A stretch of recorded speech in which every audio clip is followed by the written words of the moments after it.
Welcome to the C-Suite Sales and Marketing Perspectives podcast. I'm Steve McDonald, your host. And today we've got a podcast that if it does one thing and one thing only, it is going to change your perspective on how to grow your B2B business. 100%. And you're going to nod your head. You're going to be like, it makes perfect sense. Why don't we talk about this more often? We're going to do that today. And we're going to do that with Matt Gorman. Now, Matt, you are a 3-time CRO. And if you didn't already, that didn't position you as somebody who likes punishment. You're a 2-time CRO currently. You're overseeing right now the MSH, a consultancy, and Aon Hire. And I'm going to let you explain what those two companies are. But you're doing double the work that we normally do as a chief revenue officer right now. I think you're a glutton for punishment because you're also like way into wrestling and jujitsu.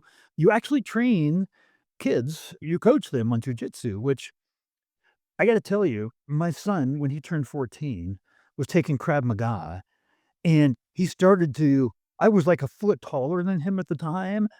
But I got scared and I'm like, hang on a second. These like dad son like wrestling matches, they're getting out of control because you can't hurt dad. So he like was doing every movie he knew on me. I'm not sure I'm a fan of training kids or at least my son to do that, but it was fun. It was great. It was great. But here's the thing. You've got a really interesting background. You call it a smarketing background where you've got this real good blend of sales and marketing. You also have the perspective of I'm in the role. I have to actually execute. I have quotas. I have a board I've got to report to.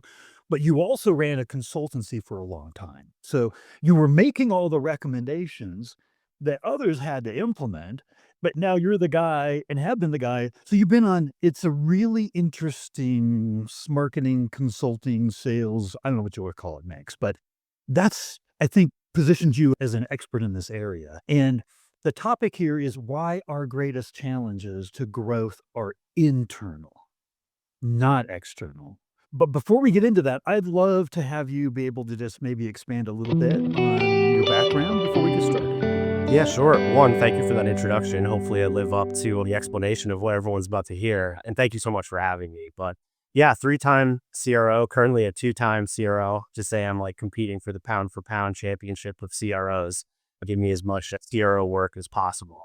I love that we're using the term schmarketing because I've been using that for a long time. Came up traditional salesperson, but got into marketing a little bit later into the earlier parts of my career. So I feel like I have a pretty good understanding and perspective from both sides of that go-to-market mechanism there. Currently, CRO of MSH International, which is a talent recruitment and technology solutions business, as well as Aon Hire. Aon Hire is an interview enablement or hiring experience management SaaS product. A lot of words there. You were right. I founded a consultancy called Enhanced GTM, which started as a fractional CRO consultancy, but quickly spun up into a pretty big network of consultants in most of the go-to-market specialties. And we were working with staffing agencies and the recruitment business all over the US. I've been around, seen some stuff. Yeah, I can definitely tell you all the things not to do. I don't know if I can tell you everything to do correctly, but I can definitely explain some pitfalls and definitely areas to avoid. Here's how I'd love to have this start out because you and we just instantly hit it off. Because I asked you a question that I ask of every C-suite executive that comes on this podcast, hundreds. As what are the 2 greatest challenges for creating long-term sustainable growth? Now, here's the interesting thing is you answered very consistently with the rest of your C-suite peer community in that they were all internal challenges. We love to think of our businesses in kind of like traditional SWOT analysis. What are our greatest challenges? It's them and it's that. And this thing, external factor that's affecting us, where really we are our greatest roadblocks to growth. And we're going to unpack that in a big way today. So I want to start out with that. And just if there were just like free form, like internal roadblocks to growth, why? Like from your standpoint, like why is that where we should be focusing first and foremost if we want to grow our business? If you're not a master of your own home, it's going to be very hard to be a master of somebody else's. And I think the earlier conversations that you and I had, it is internal. Too many people, too many companies, too many executive leadership teams, too many CEOs, founders, they focus so much on what the market is doing and what competitors are doing. It's great to have awareness of those things, but it is not okay to be paralyzed by them. or to be so deep in the analysis of what market trends are forecasting and what your competitors are doing, they're showing wins, that you forget that execution is the actual winning strategy. Executing on the strategies that you put together, executing on the processes that you have consistently, and building a repeatable cycle here over and over and over and over again. We talked a little bit about, and I don't want to jump ahead or jump around, but we talked about alignment and trust. And those are the two big areas for me that I think if you were to ask me point blank, what are the biggest areas for where B2B businesses are going to struggle with growth?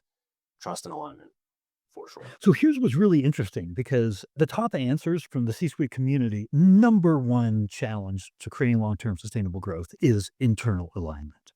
Over 70% of the C-suite executives said that. It's like just getting our own ducks in a row. And so that's everybody nods. And I want to talk more about that. But here's where our conversation took a real right turn. It was like, oh, I hadn't thought about it that way. So trust typically is seen by executives as an external trust issue. And by the way, we got a ton of them. The latest LinkedIn Edelman Trust Barometer showed that of 32,000 respondents worldwide, 61% don't believe us. In fact, the way that was stated is that they think we are being intentionally misleading. And we wonder why they're waiting longer and longer to even want to talk to us and doing all their evaluation and research. And by the time they do want to talk to us, they've got their top one or two already picked. So I came into our conversation thinking if we're going to talk about trust, we're going to talk about external trust. And you completely validated that, but you said, hang on, Steve, we're missing a whole level of trust here, the internal trust. Tell us what you mean by that. Yeah, I definitely don't disagree that there's misalignment with trust externally. I think markets are saturated. I think everyone's success stories say the same things. Everyone case studies say the same things. I think that a lot of times buyers don't trust what they're getting because what they're getting isn't inherently trustable. And when we pivoted that to being an internal trust, we say internal alignment is the problem. It's not internal alignment, it's internal trust. It's trust in processes, it's trust in your forecasting, it's reliability in like your RevOps functions, it's reliability but I guess overall it's reliability in everything that we're asking anyone to do internally. And if there's trust internally, so trust in the processes, your prospects will trust your product or your service because it's permeable. It's going to exude in every aspect of what you do and every interaction that you take, whether it's a sales call, it's a marketing call, it's a survey, whatever it may be. If it feels trustworthy, it's eliminated your trust problems.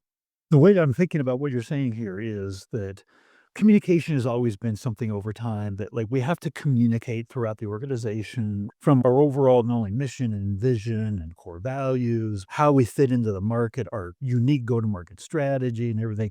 The more that we can communicate, but in a way that builds trust that has buy-in behind it. If people aren't bought in, that we don't operate as a business without high performance teams. It doesn't work. Like VCs, private equity companies, they invest in the people first, the idea second. So this idea of building trust internally is so important. But you slipped in a little something there that I want to explore. You talked about RevOps. Tell me, why is RevOps an important part of building this internal trust?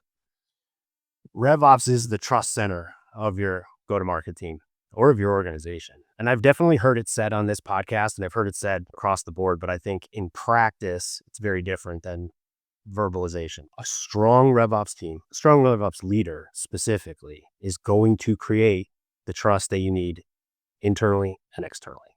And here's why. Alignment. Let's come back to that word because I'm going to use them interchangeable. Alignment for a go-to-market team always meant meetings and updates. We have a meeting, we get an update, all the team's there, marketing's there, sales is there, operations is there, finance is there. We have our meetings, we have our updates, everyone's aligned, we move on. The problem is not everyone's reading the same story.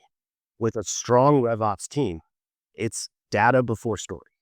Instead of these meetings and these updates being essentially finger pointing, a strong RevOps team doesn't allow for there to be finger pointing because everyone's looking in the same mirror. You can't point a finger without pointing at yourself when you're looking at good, clean RevOps data.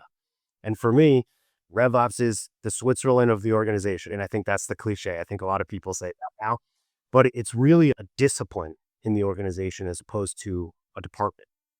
It doesn't align. It's not something that reports to sales. It's not something that reports to marketing. And this is something that I've seen happen time and time again. RevOps is a secondary function of sales enablement, or it's a secondary function of marketing and operation enablement and delivery, et cetera. It has to be a completely separate item on your org chart. It can't have any bias towards any department. It has to be like the single source of truth. And this isn't scraping your CRM or in staffing side, scraping your ATS and making sure the data is there. For me, in the teams that I run and the teams that I work with, if there's a process problem, I want people going to the RevOps leader before they come to me. And that's how I know that the trust is building. Because when we are able to forecast and predict reliably, time and time again, teams trust in what they're doing. They trust in that what they are doing is leading to the end goal and the big goals and the big rocks that we're trying to push uphill here. They understand how all their activities fall into it. And with RevOps, I also think that people defer to, they're the KPI police. They're the ones that make sure everything's in Salesforce and make sure everything is in the ATS and all the boxes are checked and that your KPIs are hit. But it's a strong RevOps leader and a strong RevOps team takes KPIs from a task to a compass. It's scientific. It's a proven formula to the success that everyone wants. And that's executive leadership. That's how we present to a board. That's how we present to our CEOs. And that's how we present to our delivery and our sales team. So for me, the trust epicenter sits within revenue operations. Very few of us would say we are against making fact-based decisions. We're not going to say that. But in reality, what happens, I'm imagining life without the RevOps and that single source of truth. And then guess what happens? We're all left to be really experienced, smart people running our different departments and C-suite individuals, and we know how to make decisions. We didn't get to where we were at because we didn't know how to make a decision, so we will. But we'll make them independently without a single source of truth. There has to be something that unites us all together, or else that's the key. Misalignment is typically most often cited as marketing and sales. And there's tons of reasons of why, and this could be a whole podcast just about that. And in your marketing point of view, I'd love to have. Maybe that's the next in the series. But am I reading this right? Is that what's lacking is a single source of truth that drives misalignment internally. So we have to create that single source of truth. And what you're saying is it's RevOps. Is that like a good takeaway? That's 100% accurate. That's exactly what I'm saying. I compare RevOps to oxygen, and I probably use this all the time. And I'm sure my team is going to listen to this and be like, oh, he's saying it again. It's like oxygen. You don't notice it when it's there. You don't pay a lot of attention to it. But when it's gone, nothing works. Nothing works. And single source of truth, I think that's probably a term that gets used a lot. Our CRM is our single source of truth, and our ATS is our single source of truth. And RevOps, from a forecasting and a pipeline perspective, is the single source of truth. But what I tell my RevOps leader is you're the single source of truth when it comes to this, but you're also, and this is a weird term, and I'm happy to explain it, you're also the historian of our strategy. Because all the data that you produce, they're cross-functional. They have to understand the implications across the business. So a lot of times we can see data and we can see repeats in data and we can see trends. And guess what happens with all the really smart people in the room? They defer to the same strategies and different variants on a move forward basis. And what I look for with the RevOps team is to say, we've seen this trend before. We've had very similar conversations. I think this is what we did last time. Here's the reasons why this didn't work this time. Here are suggestions based on cross-departmental specialties. What do you want to do? Because I don't look at them just as data point collectors. I want to collect data points before I start collecting judgments, but I 100% want my RevOps person to be able to interpret data and present to me in a way like I would present to a CEO and say, okay, let's work together on what this is. And when we tie that alignment back to it, like we talked about sales and marketing, where's the misalignment? It's always, we don't know which leads are producing actual revenue. We don't know what long-term growth comes from specific campaigns. Everyone feels that their aspect of is more important, or what they're contributing to it is more important. And there's no like attribution across the board. When RevOps has that in the most humble format for everybody, there's no way around it. We're now talking about what exists as opposed to what was supposed to exist and what we hope is going to exist. This is what exists today. And how do we move on with the information that we have? And when everyone is looking at the same playbook, there's no alternative interpretations to what's happening. Or we're at 80% forecast. That can't mean something different for sales, marketing, and finance. That has to mean the exact same thing. Otherwise, very uncomfortable monthly and quarterly conversations at the ELT meetings. So nobody externally is telling us this is how you got to run RevOps. 100% our decision, internal decision for a single source of truth. Here's another one. You talked about one language of growth.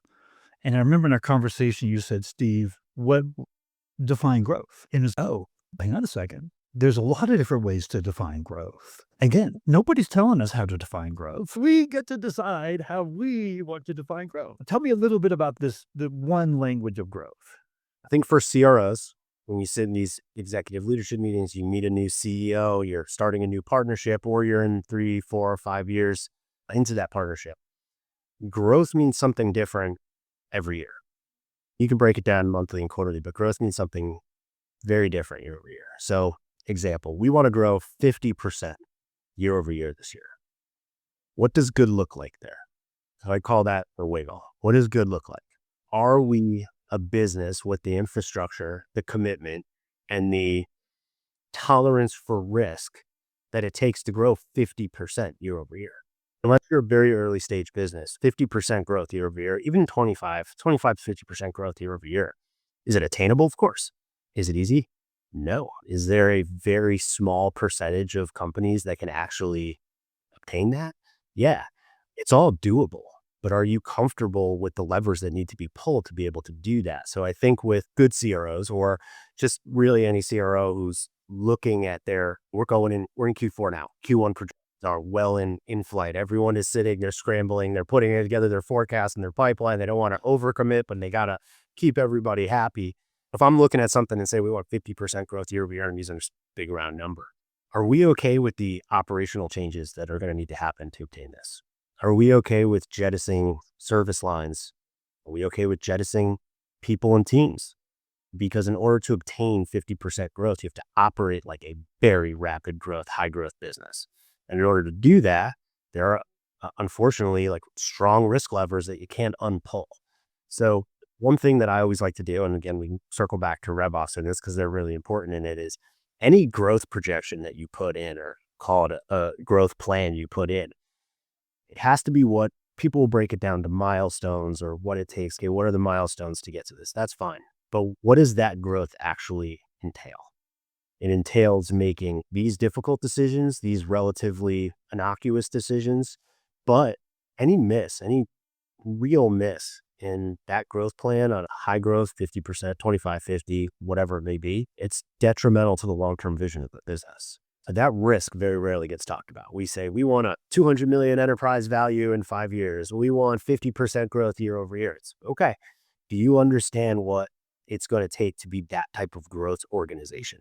And when you really break it down, what you find out a lot, especially from CROs, CEOs and founders, is, well, not really comfortable with what it's going to take. Okay, then let's realign what this growth strategy is going to look like, so that one, everyone's comfortable. And I don't think we should be completely comfortable. I think you should definitely be uncomfortable sometimes, but you have to be comfortable with the risk. You have to. And if you can't articulate what that risk really is, not just the financial risk, but the risk to the culture of the business, the risk to trust. We're circling back to trust and alignment. You set big goals. You don't prepare the teams, you don't prepare the processes for what it's going to take if you do get there. But worse if you don't get there. You lose that trust really quick. I keep thinking what is playing over in my mind. I've asked a number of CROs why the word no is so important to their job and the success of the company, because there's a call it ICP creep, like ideal customer profile, right? And it's, oh, look at this deal we could bring in.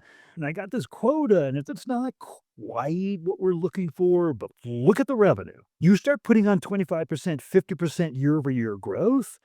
Guess what happens? That plan makes it down into the compensation structure for everybody in the sales department. And now they're looking to bring in revenue like there's no tomorrow. And so you're incentivizing by default activities that may be short term gains. But if we bring those people in and we're not really set up and resourced to handle them, it's going to drain our resources. They're going to churn. It's going to ruin our NRR. We're going to be not just back to where we were, but we're going to be behind because we weren't chasing after the deals that were long-term sustainable growth. So it really is an important question. Is it growth at all risk for this quarter to make our numbers?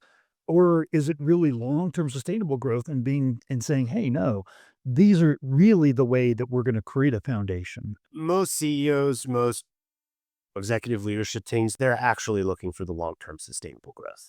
Everyone has to focus, CROs, we have to focus on the short-term wins. We have to focus on what happens right now. And we have a balancing act that always has to exist between what happens right now, this quarter, this month, this quarter, versus what's going to happen in 2 or 3 years. But getting that wrong doesn't just set you back to where you started. It sets you back 2 to 3 years on your forecast for the business. Because not only are you circling back to where you started, but things have changed. The organization has changed. The infrastructure, the operating systems, they've all changed. And you can't unspin that once it's spun. So now resetting all the operational procedures and the processes and rebuilding that trust, you're not a year behind on a bad year plan. You're 3 years behind on your 10-year plan. It's pretty aggressive when you break it down that way, but it's also true. And you're saying CROs wise no. I feel like I say no more than I'd like to admit. I definitely say no a lot, but I had someone say something to me a long time ago that stuck with me. And that is red flags don't look red when you're wearing rose colored glasses. And it's a great phrase. Ever since I've heard that, I've been able to sit down in front of an opportunity like you just mentioned. Look at the revenue projections. That's got a lot of red flags. Not most, but some CROs, some sales leaders, marketing leaders, C-suite leaders, whatever, will look at it and say, yeah, look at this revenue opportunity. Let's crush it. You're looking through rose-colored glasses. You're not seeing the red flags. Or you're purposely not looking at them. That's a different conversation. For me, I've always been very keen to these red flags are stuff that we don't normally take on. So we're going to say no. Oh, but it's X millions of dollar potential. Sure. It's $2 million for us to make, or it's $10 million for us to backtrack. Which one's more important to you? And like having a refined ICP, like definitely buzzword, people say it all the time, but they exist for a reason. There's a reason that every CRO is going to tell you that the ICP is utmost important. And yes, they can change. And yes, you should be looking at market trends, and you should be listening to the voice of your customers and following the breadcrumbs of your business that's leading you down a different path. Back to that example of a speedboat and a warship. If you're jumping ICPs and you're blending ICPs, you're going to have problems. You set them for a reason. You did the research. You have the data. You know this is what it is. And yes, are there outliers that should you take chances? Of course, but those have to be calculated to the utmost degree so that even if there is a miscalculation, it's not a catastrophic setback. For me, unfortunately, turn down big revenue opportunities quite often, but because I know that the short-term sacrifice is not worth it. And yes, it's some big commission. And yes, it's a good revenue bump for the business, but it's going to drain our resources. It's going to crumble some of our infrastructure. It's going to require personnel transfers, like all these types of things. Unless it's sitting within the plan that we've already agreed upon and set, let's get back to that internal, external stuff. We internally agreed this is what it is.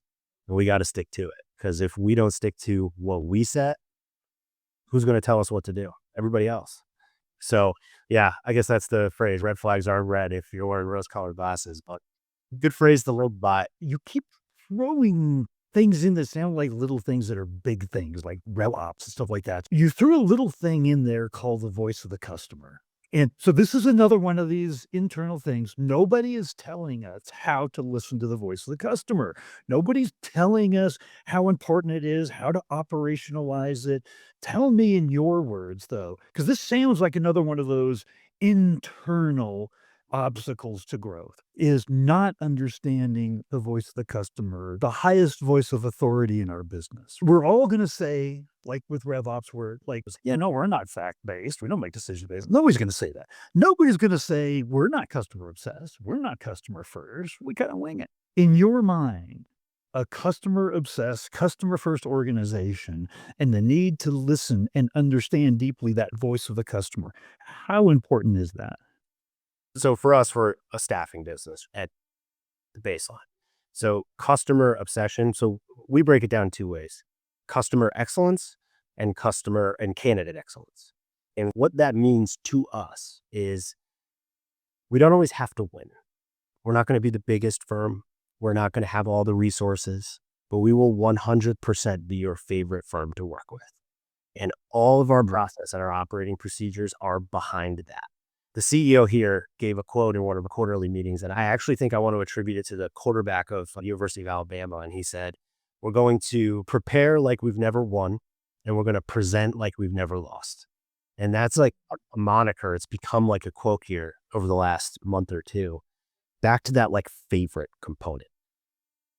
Again, if you have trust in your organization, you have trust in your processes, you have trust in your product and your services, it's very easy to be excellent with your customers and your candidates because you have the data, you have the content that helps them.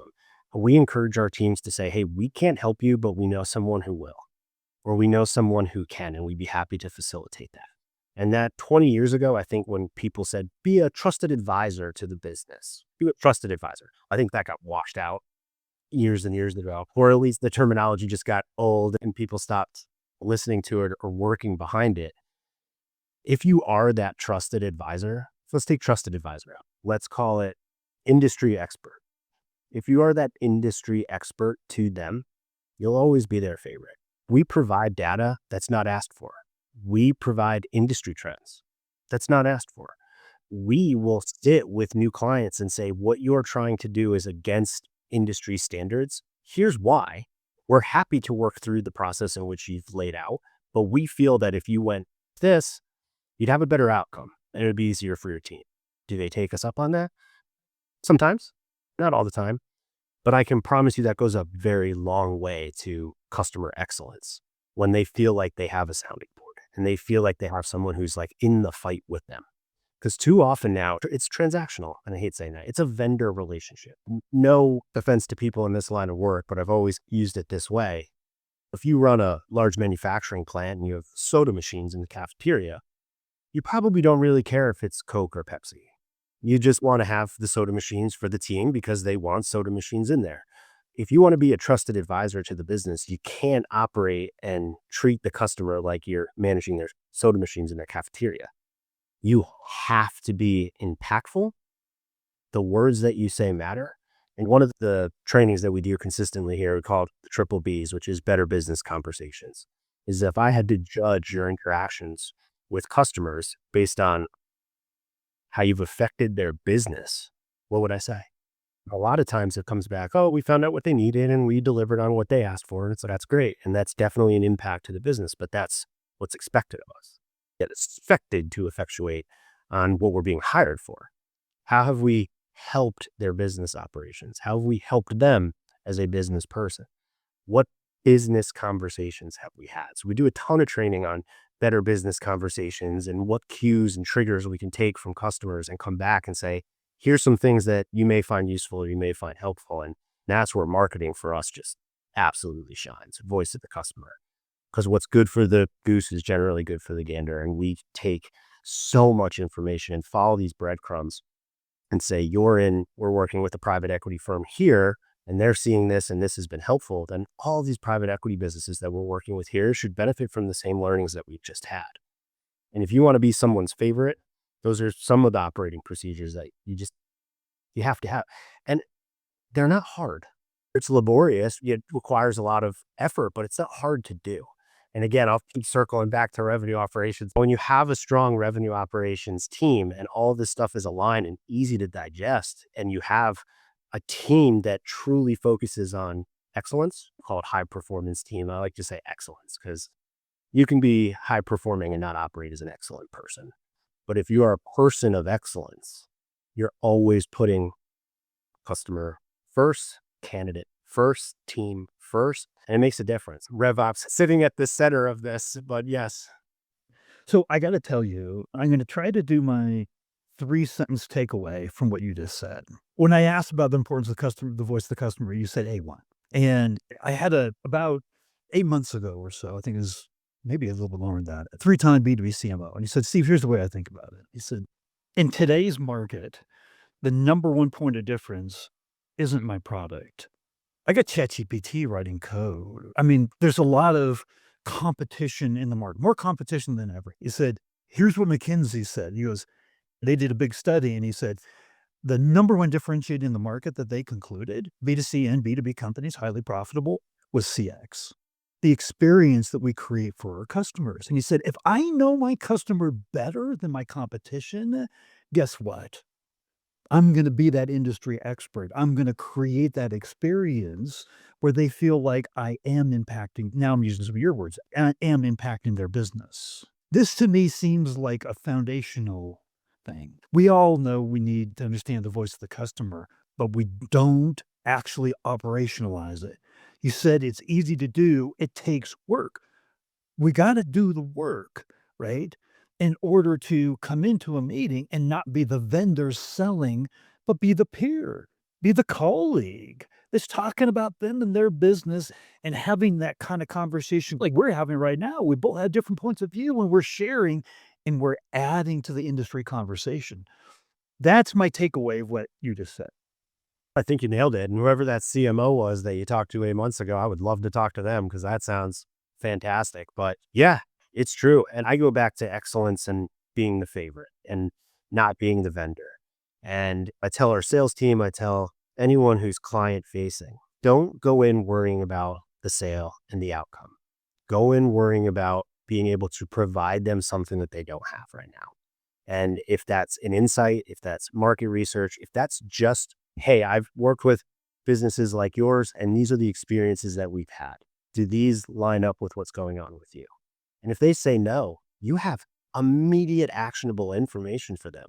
And for you, it's an experience you had a few months ago. For them, it's insights they don't get freely. We sit in a beautiful position as talent acquisition, recruitment, and staffing professionals. We work with so many businesses and so many C-suites across just almost any industry that the learnings that we can share, it would take huge market research teams to be able to pull the stuff that we just fall backwards into every day by operating our business. So how do you operationalize that? You have strong feedback loops. You have a RevOps teams that keeps these breadcrumbs trickling in and that they're going from sales to marketing. What marketing is learning is going to sales. And for me, that sales marketing feedback loop is really like how you take that from a friction point, which it generally is, to a feedback loop. Because if they're operating in silos, the only people that lose are the customers or the prospects. If they're operating in silos, the team's going to have friction. There's going to be hopefully healthy friction within the organization. But the true people that suffer are the people who are supposed to be getting the most value from your product or service. Again, I'll keep going back to RevOps. I might as well call this like the RevOps podcast, but the revenue operations keeps those trains moving on time. So you just answered my last question. So here's the question, but I'd love to have your like 30-second synopsis answer to this. And that is that we've talked about so much here. And our poor human brains can only retain about 2 or 3 things at a time. For the executives that are tuning into this conversation, if there was one thing, the 30-second version of what you want them to take away from our entire conversation, what is that? It's a great question. Takeaway: treat revenue operations in your business like a discipline and not a department. It is a discipline of highly functioning, high performing teams. And it has to be treated that way. I heard someone say this to me and it stuck with me a long time ago. So I would love to say that I created this one, but I didn't. And they said that trust is the currency of your organization. Yep. RevOps is the mint that allows you to print at scale. And again, I didn't create that. I wish I did. I wish I'd take credit for it, but I heard it in I believe a webinar that I was in maybe a year or two ago. And it really stuck with me because again, we come back to trust and alignment being one of the biggest challenges to B2B growth. if you have that RevOps discipline, trust and alignment falls in place. Now, you can make bad decisions with good data. Sure, that happens all the time. But again, hopefully you're surrounded by a team that is doing their best to make the best decisions for the organization. And I would say most of us say that everyone around us hope are those people. So yeah, one takeaway, I think I'm a little over 30 seconds, but treat RevOps like a discipline, not a department, and watch everything grow. Here's one thing I know. I can, like, feel the future questions coming in from this podcast, and is it okay if I give a link out to your LinkedIn profile that people could reach out and ask questions? Absolutely. Big networker. Love talking to people. Love talking to CMOs, CROs, COOs. We don't talk a lot about COOs, but COOs as well. Love jamming, travel a lot. A lot of times I can host events and be in different places and meet a lot of really cool people. Yeah, I'd love to engage with anyone who's interested. And honestly, it's the way I learn the most, is meeting really smart, capable people who I can learn from as well. I got to tell you, the mission on this podcast is to take different perspectives and unique insights and from experiences that not all of us have gone through. And if we all share those, then I was called the rising tide that lifts all boats. And what surprises me, we're like over 250 of these episodes. I cannot believe how many times I'm like, I didn't think about it that way. That's a new thing I got to now incorporate into how I think about growth. And this podcast was full of those insights. I just want to say thank you, Matt, for coming on today, truly. Yeah, very much appreciate you having me. And for someone who's listened to a lot of those 250 plus episodes, I can tell you, and hopefully for anyone who listens to this, if there's just one line of 1 minute of any of these podcasts that challenge something that I've thought or give me an idea about a notion that I already have, it's just a massive win. And being able to share those at scale is incredible. So I really appreciate you having me. It was really exciting for me to be part of this. So thanks again.